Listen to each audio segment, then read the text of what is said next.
Now, campaigners are calling for a new tax on tickets for stadium and arena shows to help the smaller music venues that have been struggling.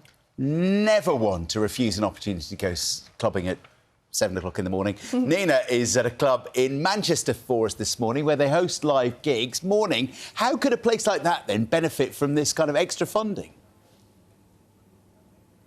Yeah, morning to you, John and Sally. You will be shocked to learn this is not my first time seated at this bar. Lots of happy memories at Matt and Fred's in Manchester. It's a real institution. Live music here more than 300 nights of the year. During the week you get in for free and then cheap tickets at the weekend. Have a look at this up-and-coming artist back in 2008, cutting her teeth here. Do you recognise who that is?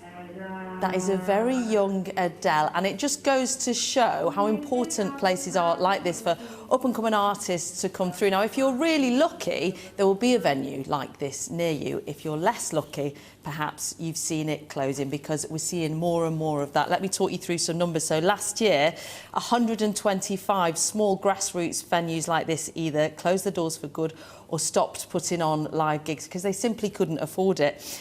And the recent figures show that 1 to 2 of them are still closing this year every single week. And while some of the bigger arenas are thriving, more than a third of places like this, of grassroots music venues, lost money every week last year. And that's why the Taylor tax is being called for. Let me explain. Someone like Taylor Swift, who commands ticket prices of upwards of 500 quid, more than that in some arena ticket tours, the suggestion is that those arenas should feed back £1 or so per ticket to smaller venues like this. Let's have a quick chat to see how it would help. We've got Ellen at the back there. Morning, we'll chat to you in a minute. And this is Jordan, who works at Matt and Fred's. Good to see you, thanks for having us. I was just thinking about your free ticket entry during the week, and then £7 Friday, Saturday. Fab for the punters, not great for the artists. That's it, exactly. Being a free venue means that we can put original music in front of as many people as possible, so we're super accessible. But then the other side of that is that we're not getting that money from the tickets that can then go directly to the artists. So we're relying on bar sales, on other means of making money. And then obviously there's so many costs involved now, both for us and for the artists that need covering, but there's not that change there.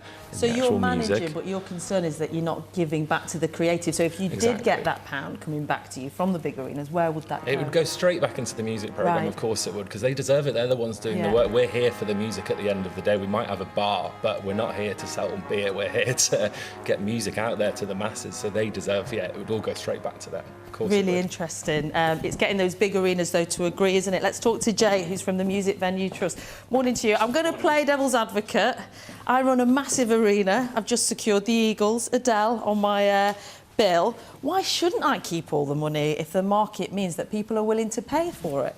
Well, you mentioned the Eagles. They're on their farewell tour. So if you want an artist to replace the Eagles, your company needs to start investing in amazing grassroots spaces like this one that are doing that cultural research and development and creating those artists of tomorrow, like the artist you're going to speak to in a minute.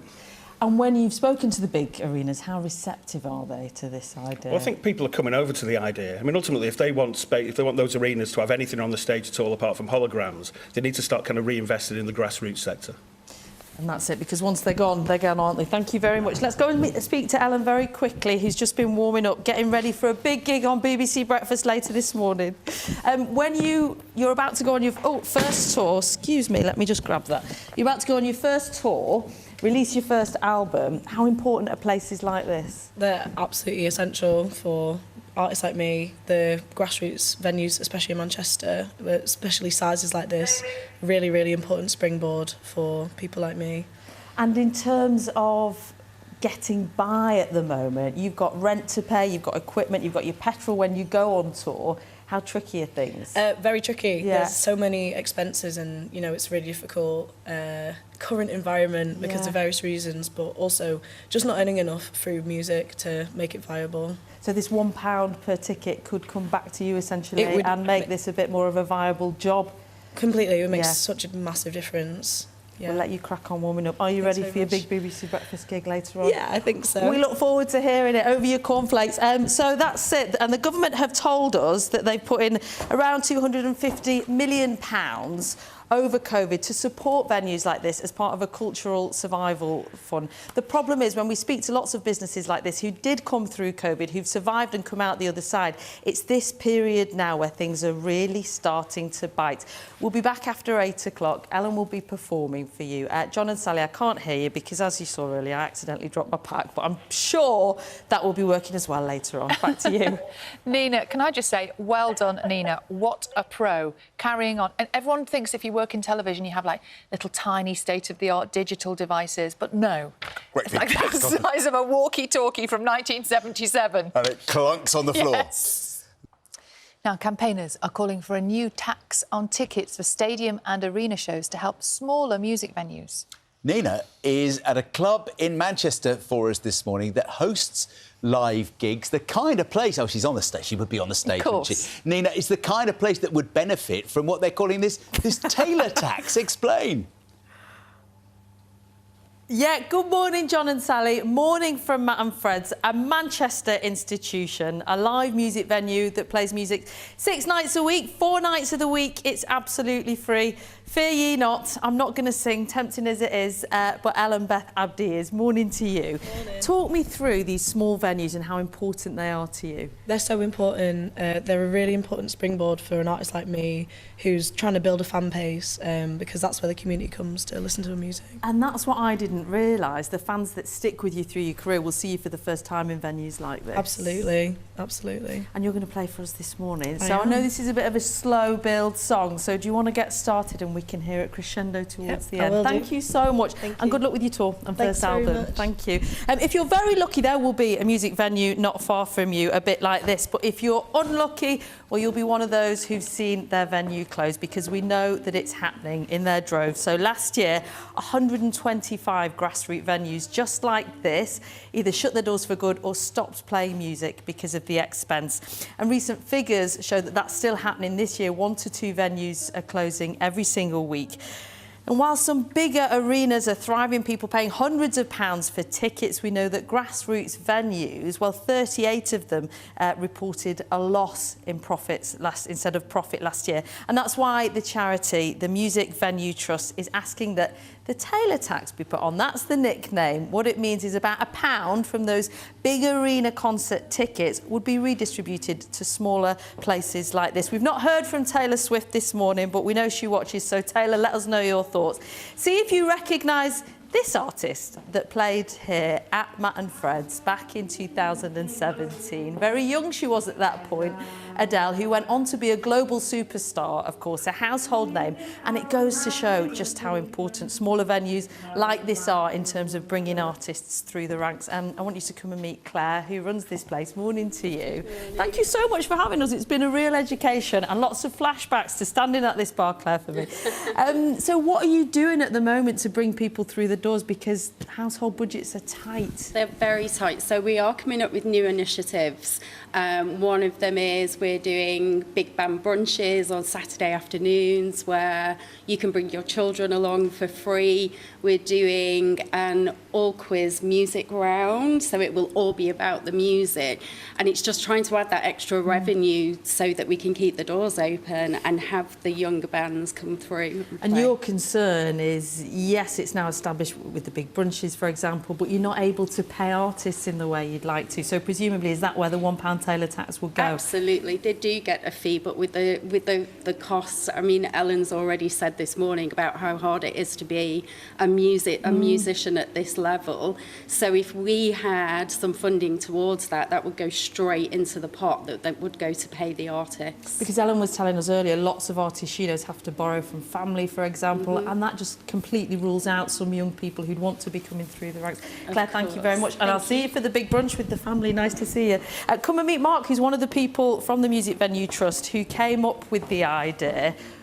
What the big bands might say, what the big arenas might say is, this isn't fair. We've charged this per head. We have our own overheads. We get to keep the cash that we've generated. Yeah, I think that's an interesting position, but the reality is we need to reverse that position. Is it really fair that these multinational companies bringing in billions of pounds of revenue are making no contribution currently at all to venues like this and the research and development that's happening here for artists, for promoters and venues? We need to see them making a contribution. I'm astonished that people have hundreds of pounds per gig to spend. Yeah, me too. The prices have exploded, haven't they? When places like this are free, when they're lost then, what goes with them? Because we've talked about the acts coming through, but also this has been at the heart of this community for decades now. I think this is the really important point. It isn't just that the talent pipeline is starting to fail, that we're starting to see British talent that should be reaching these levels not getting there because they don't have this base. More important than that, what about local communities and their access to music? This is such a great example of venues across the country. They're part of the community, they're part of the artistic community, part of the local community. We've got to protect these venues so that everybody's got access to great live music. OK, thank you very much, Mark. And interestingly, you're telling me in France there's an automatic 3.5% levy that's then redistributed to smaller venues. And the irony is, Luke, who's over there, you can whack up Ellen now, Luke, because we're about to hand back, but the irony is people like Luke come to Manchester for the music scene from France, and so that music by British artists is being spent in France. We will leave you with Ellen because she's about to release her debut album and go on her debut tour and say in places like Matt and Fred's, essential for her career. Off you go, Ellen.